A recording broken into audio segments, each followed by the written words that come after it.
नमस्कार प्रिय दर्शकों, आप सभी का स्वागत है हमारे वैदिक संस्कृति एस्ट्रोलॉजी चैनल पर। मैं आचार्य प्रांशु शक्रत्यायन आपको तर्क संग्रह पढ़ाने जा रहा हूं, जो कि नेट, जेआरएफ, पीजीटी, पीजी और यूजी जो केंद्रीय विद्यालय में होने वाली सभी परीक्षाओं के लिए जो है सुगमता पूर्वक से आप पढ़ सकें, जान सकें, उसके लिए मैं जो है तर्क संग्रह आपको पढ़ाने जा रहा हूं। साथियों, मैं आपको बता दूं, ये जो तर्क संग्रह है ये अन्नम भट्ट के द्वारा विरचित है।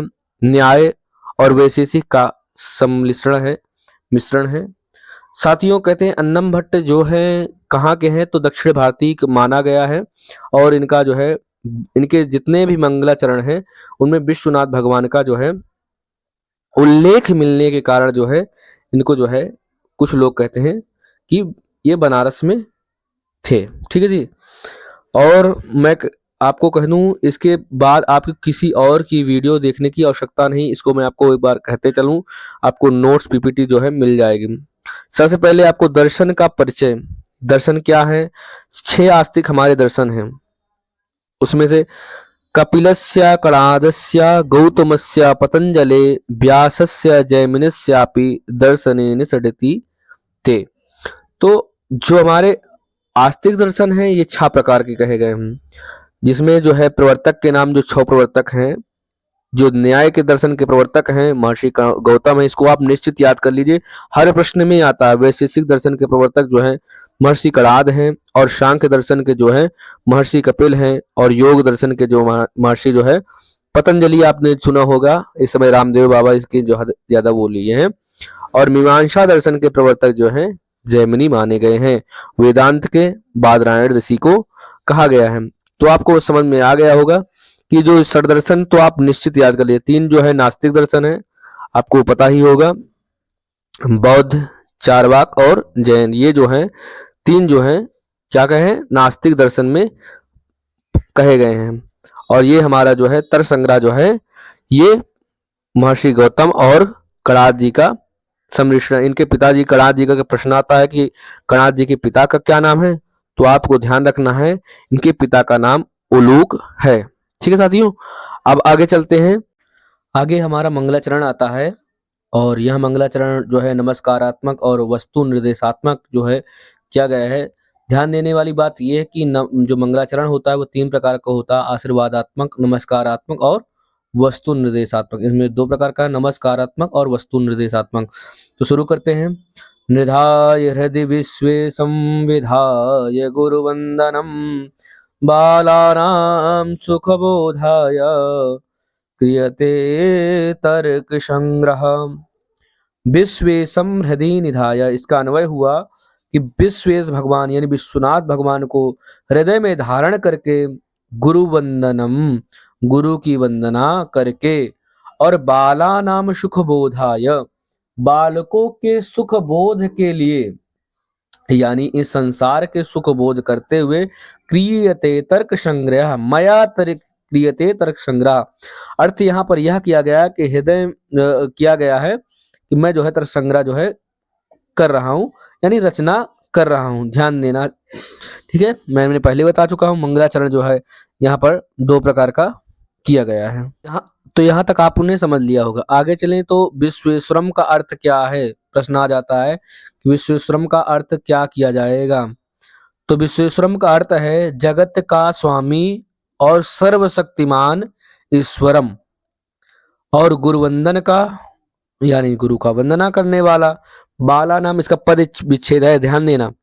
बाला नाम क्या है, तो यहाँ बाल का तात्पर्य है वह है जो ना सर्वदा शिशु है और ना ज्यादा ना ही प्रौढ़, यानी ग्रहण धारणम पटुहु ना तो स्तनधया, जो ग्रहण कर सके। तो क्या ग्रहण कर सके, तो जो विद्या को ग्रहण कर सके वह जो है बालक का अर्थ है, ना कि दूध पीने वाला बालक। सिद्धांत चंद्रोदय तथा पदकृत्य के अनुसार जो कहा जाए तो कहा, उसमें कहते हैं कि अधीत व्याकरण काव्य कोशत्वे, जो व्याकरण को और काव्य को पढ़ लिया है, और अनधीत न्याय शास्त्र, जिसने न्याय शास्त्र को नहीं जाना, नहीं पढ़ा, वह बाल है। तो इसमें जो है जो पढ़े हुए बड़े व्यास आदि हैं, जो व्याकरण को पढ़े हुए हैं परंतु इसको नहीं पढ़े, तो वो क्या बाल हो जाएंगे? तो ऐसा नहीं। तो जैसे इसको क्या बोलते हैं? अतिव्याप्ति दोष, यानी एक जगह स्थान में रहते हुए दूसरे में दोष चले जाए तो उसको कहते हैं अतिव्याप्ति। उन्होंने सीधे कहते हुए क्या, जो व्याकरण काव्य कोश पढ़े और जिज्ञासु हो क्या न्याय शास्त्र को पढ़ने के लिए, वो हो जो है बाल हैं, यानी जो सीखना चाहते हैं और व्यास आदि में ना जाए, इसके लिए इसमें यह उपाय किया गया है। ठीक है साथियों, तो आगे चलें। तो आगे कहते हैं सुख बोधाय का तात्पर्य क्या है? तो कहा सुखेन अनयासेन बोधा इति सुख बोधाय, जो सुख का अनयासेन जो बोध कराए वही जो है सुख है।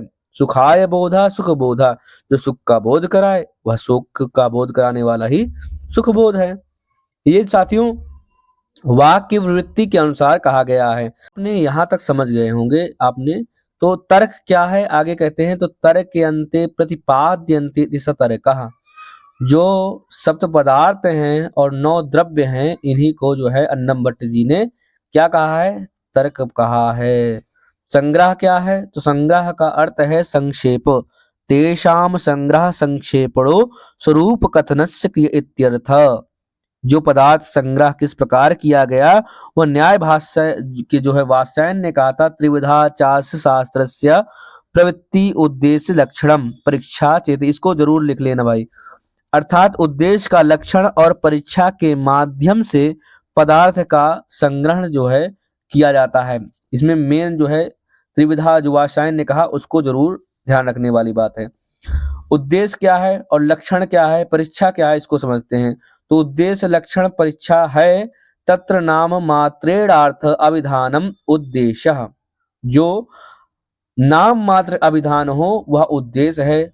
और असाधारण धर्मो लक्षणा, यानी जो एक धर्म में रहे, हर जगह ना रहे, वह असाधारण जो धर्म है वो जो है क्या है, वो लक्षण है।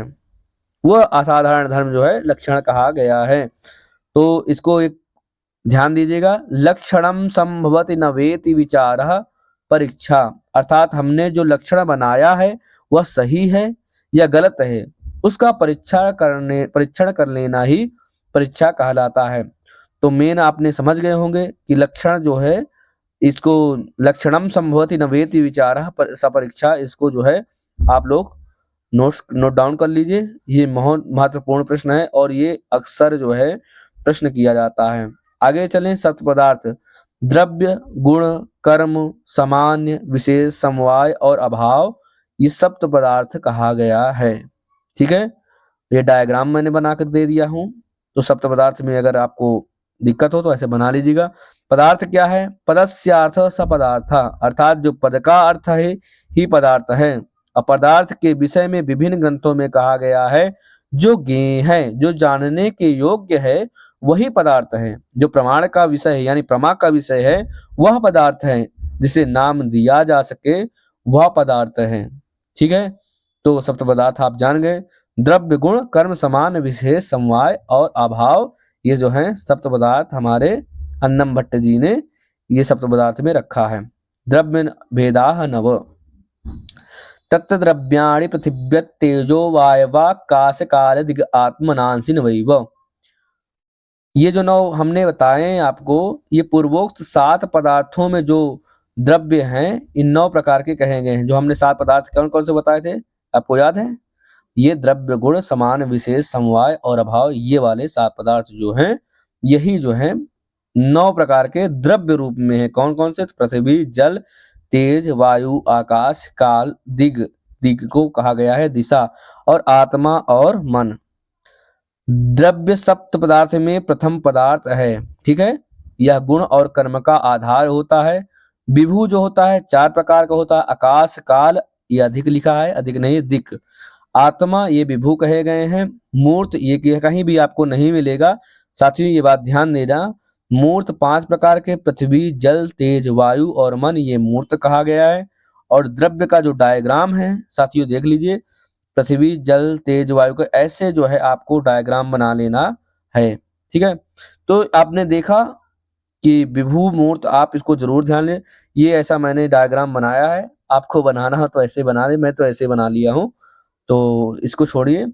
आप लोग अपने तरह से बनाइए, जैसा भी हो।